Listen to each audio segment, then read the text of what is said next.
বন্ধুরা, বাচ্চারা কেক খেতে খুবই ভালোবাসে, তো তার জন্য আজকে বানাবো আমি ঘরেতে ডোরা কেক খুব সহজভাবে।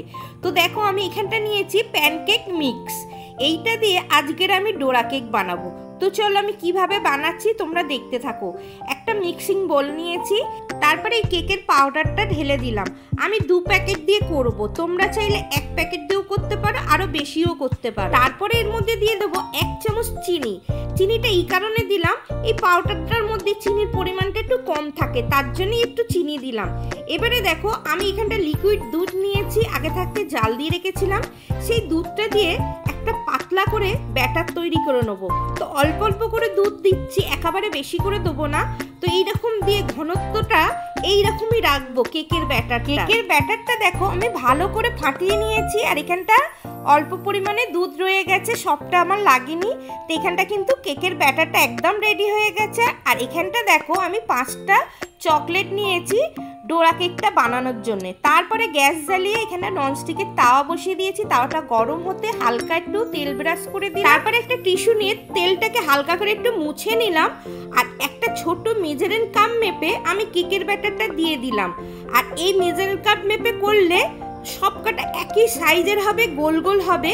আর দেখো দেওয়ার সঙ্গে সঙ্গে কি সুন্দর বাবলস হচ্ছে। এবারে দেখো কেকটা ওপর দিয়ে কত সুন্দর হয়েছে দেখো। এবারে একটা খুন্তি দিয়ে আমি হালকা করে উল্টে দিলাম, তো দেখতেই পাচ্ছ কত সুন্দর একটা কালার এসছে। এবারে আমি তুলে নিলাম।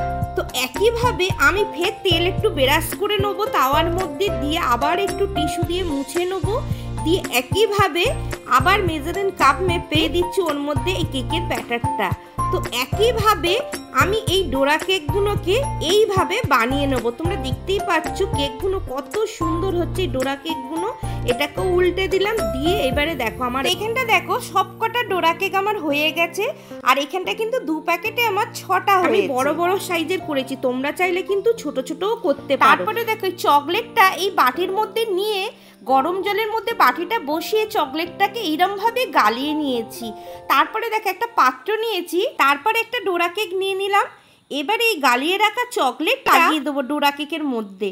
তো এইভাবে আমি স্প্রেড করে চারিদিকে আমি লাগিয়ে নিলাম চকলেট। আর একটা ডোরা কেক নিয়েছি, নিয়ে একইভাবে আমি আবার চকলেট নিয়ে এইভাবে চারিদিকে স্প্রেড করে লাগিয়ে নিলাম। তো সব কটা ডোরা কেকের মধ্যে চকলেটগুলো আমি লাগিয়ে নেব। তারপরে একটা ডোরা কেকের মধ্যে আর একটা ডোরা কেক উল্টে আমি দিয়ে দিলাম, দুটো একসঙ্গে করে দিলাম। তো এইভাবে সব কটা ডোরা কেক আমি চকলেট দিয়ে সাজিয়ে নিলাম। তো আমার হয়ে গেছে এখানটা ডোরা কেক। তো বন্ধুরা, এইভাবে যদি তোমরা বানিয়ে বাচ্চাদেরকে ডোরা কেক স্কুলের টিফিনে দাও, ওরা তো খুব খুশি হবে। বাড়িতেও যদি এরমভাবে দাও, ওরা খেয়ে কিন্তু খুব আনন্দ পাবে। তো বন্ধুরা, দেখতেই পেলে কত সহজভাবে ঘরেতেই বানিয়ে নেওয়া যায় ডোরা কেক। আর বাচ্চাদের জন্য তো এই কেকটা খুবই পছন্দের জিনিস। তো বন্ধুরা, তোমাদের আজকে এই রেসিপিটা কেমন লেগেছে অবশ্যই কিন্তু কমেন্টে জানিও। তো বন্ধুরা, তোমাদের এই ডোরা কেকটা একটা কেটে দেখাচ্ছি, কতটা সফট হয়েছে। আর ভেতরে চকলেটটা দেখো একদম ভর্তি চকলেট, দেখতে যত সুন্দর লাগছে খেতেও কিন্তু খুবই সুন্দর লাগে। তো বন্ধুরা, রেসিপিটা যদি তোমাদের ভালো লাগে প্রচুর পরিমাণে সবার সঙ্গে একটু শেয়ার করে দিও। আর যদি রেসিপিটা ভালো লাগে একটা লাইক করে দিও। আর কে কোথায় দিয়ে তোমরা ভিডিওগুলো দেখছো অবশ্যই কিন্তু কমেন্টে জানিও, তবেই তো তোমাদের ধন্যবাদ দিতে পারবো। তো আজকের মতন টাটা।